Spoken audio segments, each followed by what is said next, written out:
Дача, огород, усадьба или как обустроить свою загородную жизнь. Сегодня на Комсомольской площади свою работу начала народная выставка-ярмарка, посвященная дачному сезону. С ее работой ознакомился Павел Танин. Несмотря на пасмурную погоду, которая установилась в столице с самого утра, в 11 часов на площади начали выстраиваться палатки. Свою работу в третий раз начала ежегодная ярмарка «Дача, огород, усадьба». Задолго до самой церемонии открытия к выставленным товарам начали приглядываться и сами посетители ярмарки.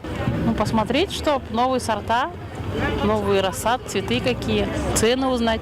Я купила кустик Института биологии, черная смородина, сорт Люция. Сделать выбор определенный, целенаправленно. Пришла посмотреть, жимолость, яблоньку, что-нибудь еще на садовый участок. Мечтаю о сирени на участке своем, поэтому сейчас определяюсь, какой кустик приобрести.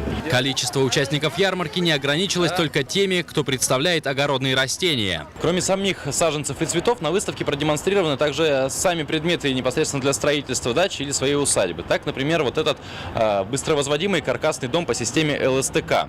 Здесь мы видим пример каркаса, а также пример внутренней отделки этого дома, который состоит целиком из фанеры. А вот в эти углубления в стенах вставляется утеплитель, чтобы зимой в этом доме также можно было жить. Как отмечают организаторы, которыми ежегодно выступают Торгово-промышленная палата республики, компания «Сахапрезент» и окружная администрация, ярмарка в первую очередь нужна самим горожанам. Достаточно много индивидуального жилищного строительства сейчас идет, осваиваются участки.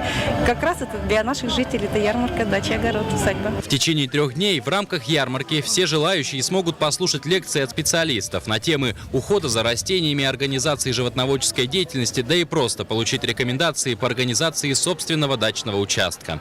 Павел Танин, Василий Соловьев. Новости столицы.